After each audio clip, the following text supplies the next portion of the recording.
À une centaine de kilomètres de Belgrade, au cœur de la Šumadija et sur les versants d'Oplenac, petite colline rocheuse couverte de forêts et de chênes, est située la petite ville Topola, le berceau de la dynastie des Karađorđević et le lieu qui était, au XIXe siècle, le centre de l'État serbe. Bien des siècles auparavant, Bertrandon de la Brocquière a décrit en 1423 dans ses récits de voyage les vignobles des monts Kosmaj, Rudnik et Venčac. Le climat favorable, la composition du sol et la configuration du terrain ont été favorables à la culture des variétés des vignes autochtones Prokupac, Vranac et Smederevka. Lorsque les touristes viennent à Topola, ils visitent la fondation du roi Pierre Ier qui englobe l'église Saint-Georges, lieu de sépulture de la dynastie des Karađorđević, la maison du roi Pierre et la cave à vin royale. Tous les Karađorđević étaient de bons hôtes.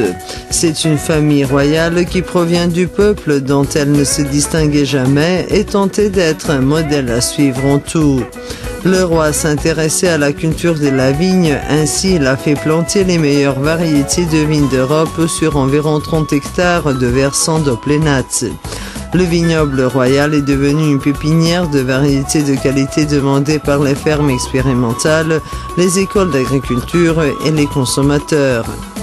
La culture de la vigne réussissait aussi au fils de Pierre, Alexandre, qui a construit en 1931 la cave royale, à l'instar de célèbres caves à vin françaises. La cave avait 2 étages souterrains de 45 mètres de long et de 15 mètres de large.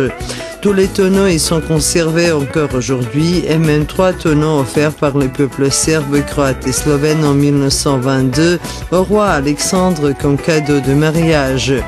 Chacun de ces tonneaux a une capacité de 2000 litres et sur la partie frontale sont gravées les premières lignes des hymnes serbes, croates et slovènes. Dans la cave royale, il y a des vins archivés et ce sont certainement les plus anciens vins locaux conservés en Serbie. L'Oplenka, la Jilavka et le Bourgogne blanc sont conservés depuis 1931 dans des bouteilles uniques avec les armes royales imprimées en relief et des récoltes plus tardives sont conservées le Prokupac, le Hambourg, la Plemenka. À cette époque, à Oplenac ont été plantés environ 150 000 cèpes de vigne, des cépages blancs pour la plupart. Le raisin pour le vin rouge arrivait de la propriété royale de Demir Kapia en Macédoine. Après la Seconde Guerre mondiale, les vignobles d'Oplenac ont été négligés jusqu'au début de l'an 2000. Après le renouvellement des vignobles, la première cueillette a eu lieu en 2006 et dès l'année suivante, on buvait des vins des vignobles royaux.